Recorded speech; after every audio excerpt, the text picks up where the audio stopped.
Klaro ang ginagawa ng administrasyon na ito. Pinoprotektahan niya ang kanyang sarili para hindi siya mapanagot ng taong bayan.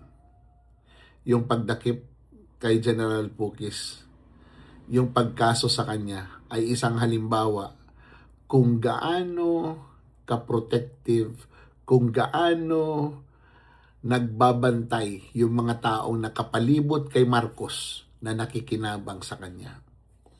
Hindi man iutos ni Marcos yan. Sila ang gumagawa niyan para hindi magkaroon ng pagkakataon yung mga tao na makapag-alsa at patalsikin si Marcos sa Malacanang. Yun ang ginagawa nila. Kasi madaling pakinabangan yung taong mahina, may kahinaan, at may tinatago. Madaling pakinabangan yun. Kasi papapakitaan mo lang yun ng ginagawa mo, nasipsip ka sa kanya, susuklian yan ng maganda. Yung kaninang ipinakita ng ating PNP sa paghuli kay General Pukis is a statement na kayo na mga nagsasalita laban kay Marcos, laban sa kanyang pamamahala, mag-ingat kayo dahil nandito kami. Yun ang mensahe dun.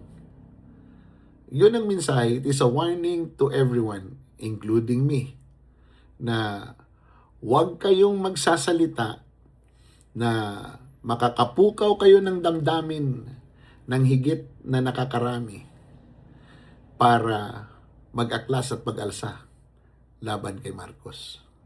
Yun ang kanilang pinipigilan. Yun ang kanilang ginagawa. At yun ang ibinibigay nila sa administrasyon na ito para tanawan sila ng utang na loob. Believe me you, ganun yun. Scratch my back and I will scratch yours. Hindi kasi po pwedeng there is no such thing as free lunch. Kaya kung titingnan ninyo, nakatutok sila doon sa mga tao na nagsasalita laban sa gobyerno. Hindi doon sa mga tao na dapat inuusig para itong mga tao na nagsasalita laban sa gobyerno ay manahimik. Nakuha niyo yung ibig ko sabihin. Kung yung mga tao na nagnakaw, yung mga tao na gumawa ng kasalanan sa bayan, yan ang unang inuusig at yan ang pinapakita sa taong bayan na dapat managot at dapat parusahan. Wala nang magsasalita laban kay Marcos. Pero kung nagdududa pa rin ang taong bayan, nakasabwat ang Pangulo dito, wala tayong magagawa. Patuloy at patuloy na magsasalita ang taong bayan. Patuloy at patuloy magsasalita itong mga tao na katulad ni General Pukis. Hindi sila tatahimik. Kasi nga, hindi naman talaga napaparusahan yung totoong nagnakaw sa pera ng taong bayan. Hindi nga alam kung paano nangyari yun. Paano marirelease ang 1.04 trillion na hindi alam ng Malacanang? Ibig sabihin, si Undersecretary Cabral, nagagawa niya yon, nakukuha niya yung pera, nakukonvert niya into cash ang isang program na kanyang isiningit, all by herself. Walang tulong sa iba. Sila-sila lang nag-uusap. Wala man lang kaalam-alam ang presidente. Wala man lang kaalam-alam ang taga-Department of Finance. Wala man lang kaalam-alam ang taga-DBM. Wala man lang kaalam-alam ang Executive Secretary. Ganun ba yun? Walang kaalam-alam ang presidente. Mahirap naman paniwalaan yun. At patuloy na magsasalita ang taong bayan at ang mga taong nakakaramdam at marurunong sa usapin na ito.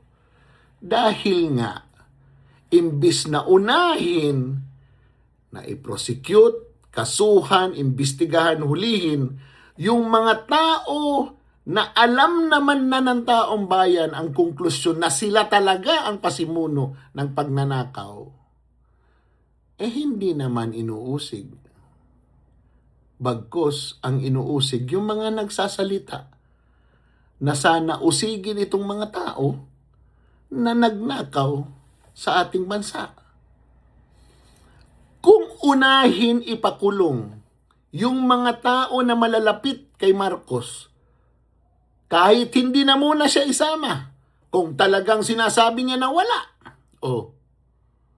yung mga tao na sinasabi ni Saldico na involved sa flood control project na yan, katulad kay Martin Romualdez, kay Sandro Marcos, di ba? Kay Executive Secretary Bersamin, kay Adrian Bersamin, kay Trigib Olayvar, kay Pangandaman. Itong mga taong ito, yung sinasabing bagman ni Marcos na si Jojo Cadiz, saan yung mga ito? Ito yung hinahanap ng mga tao na pinakulong ninyo. Ito yung sinasabi ng mga taong pinakulong ninyo.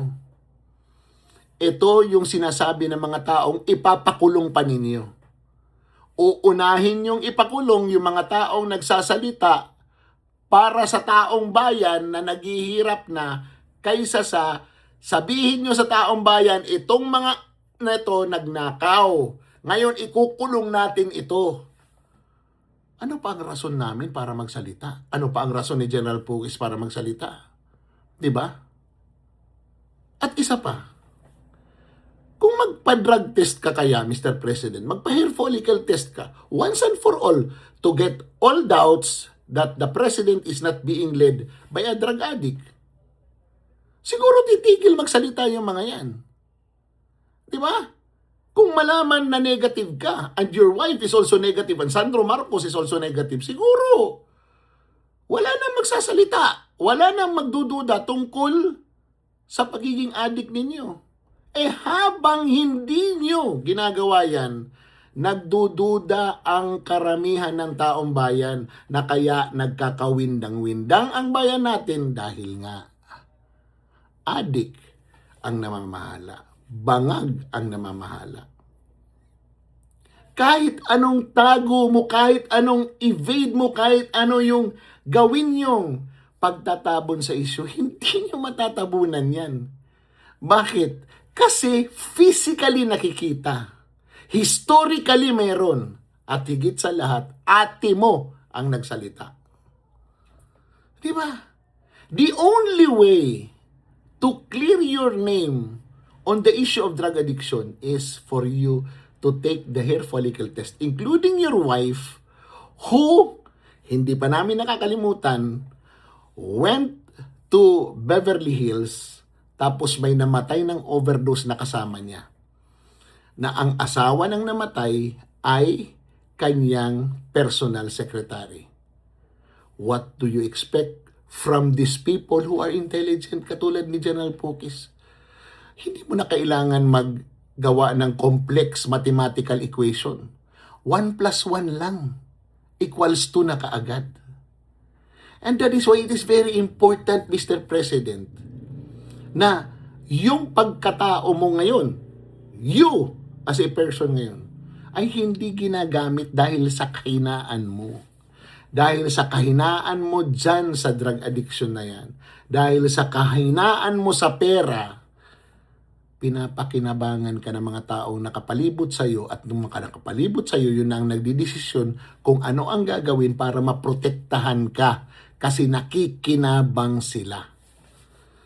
General Pugis is a victim of the people who is surrounding the President, na nakikinabang kay Presidente, na nagpapabilib kay Presidente.